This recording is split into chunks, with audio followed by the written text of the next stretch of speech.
My name is Araceli Rascon. I am a probation supervisor at Denver Juvenile Probation. I've been doing restorative justice for over 20 years, so my experience is in the criminal justice field and system-involved youth and young adults.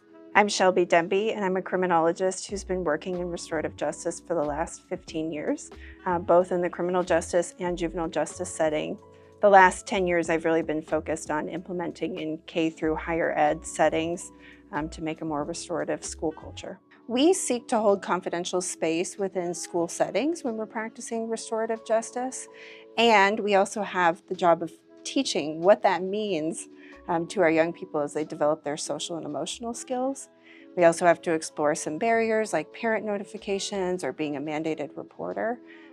But as much as possible, we seek to hold in high regard the guideline of confidentiality so that students alike feel comfortable disclosing and talking about their role within a particular conflict.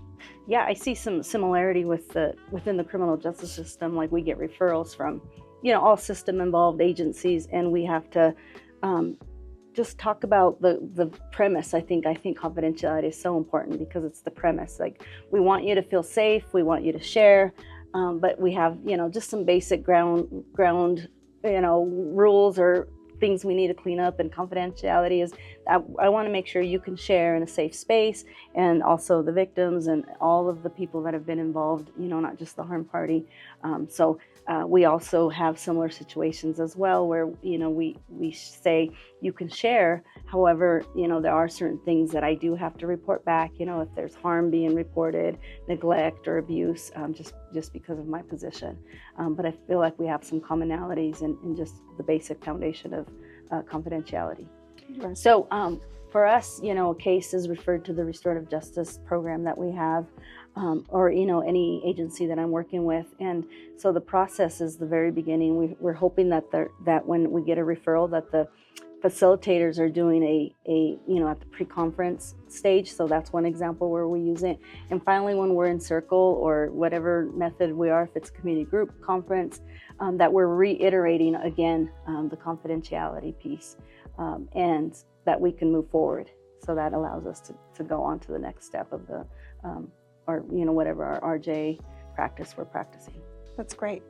In schools, we typically get either just a small amount of information from a referral, or we have students come to us to help them navigate a situation through the use of a restorative practice.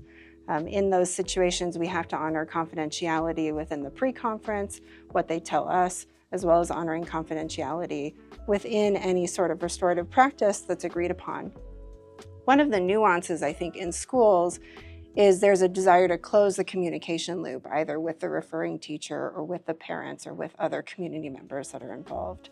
And so oftentimes we encourage the students, and maybe even practice with them, ways in which they can disclose part of or all of their agreement with those community members so that they can support and celebrate the completion of that agreement without violating confidentiality around who said what or who took ownership for what in process.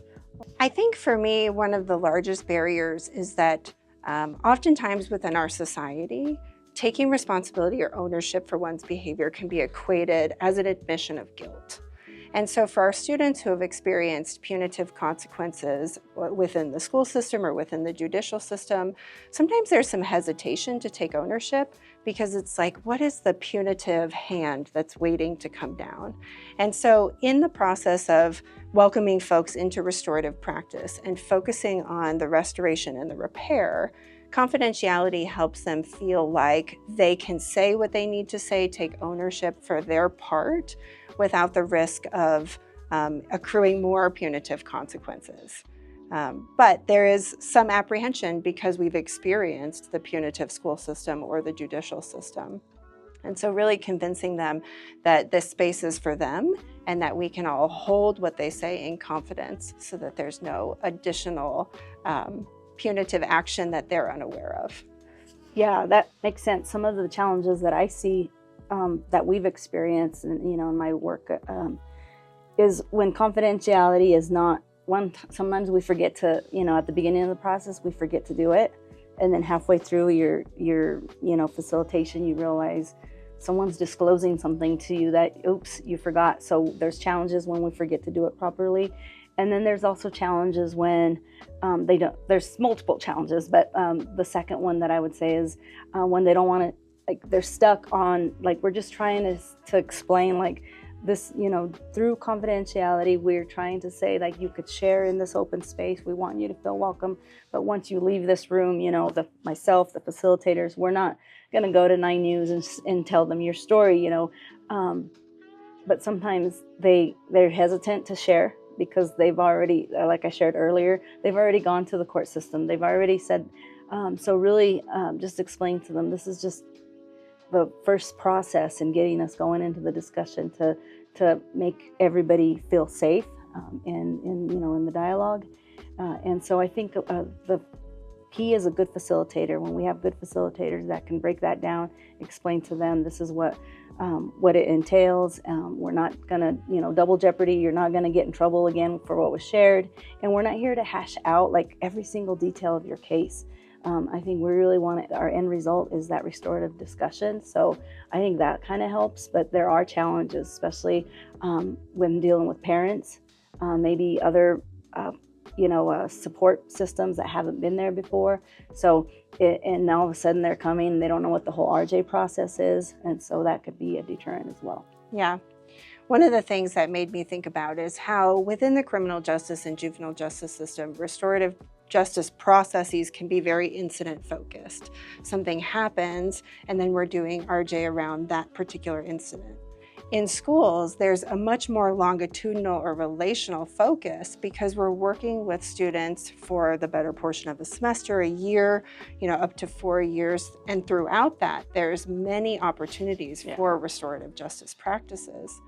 I also think in schools, sometimes there's more people involved in an incident and there can be more accountability on behalf of multiple people.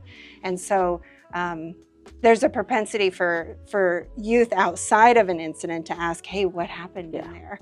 And for it to spur some sort of rumor mill.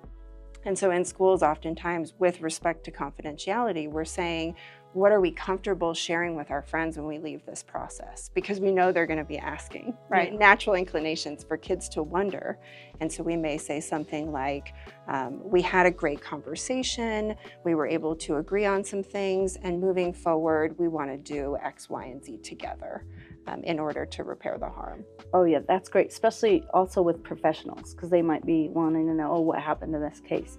And so really keeping a good regard for confidentiality at all levels. Yeah, and co-facilitating process when possible within both systems, I think helps keep the debriefing and some of that process post the restorative justice circle or practice confidential. Yeah. So if you and I are co-facilitating a case together, then we can debrief and be specific, but still hold the case in confidence. Otherwise, when we're debriefing with a broader community, we may have to retract or hold some information to really maintain that confidential practice. Yeah. You know, I had shared earlier, you know, sometimes we learn from our trial and errors, you know, so I as a young facilitator, I have, you know, started a conference and realized I didn't go over confidentiality. I didn't have my volunteers sign the confidentiality form. So I think it just is really foundational. I think it's kind of like when you have a group and you're just, you know, setting up your, you know, what are group, you know, guidelines for the day. It's really important that we you know, kind of pause and go back and say, hey, we need to cover this because we don't want somebody to disclose something, you know, that, like I said, could be harmful, hadn't been shared before. We don't want to re-victimize the victims. So I think just really being cognizant of what we're, you know, when you have whatever the meeting is, you know, it might be a circle, might be a community group conference, because, you know, we have such a wide range of, you know, restorative practices we could be doing, but whatever we're doing, it could be that we're all doing the same thing, you know, so make sure that we're not forgetting confidentiality and just setting up the platform for the discussion. Yeah, it's such a foundational piece to be successful in this work.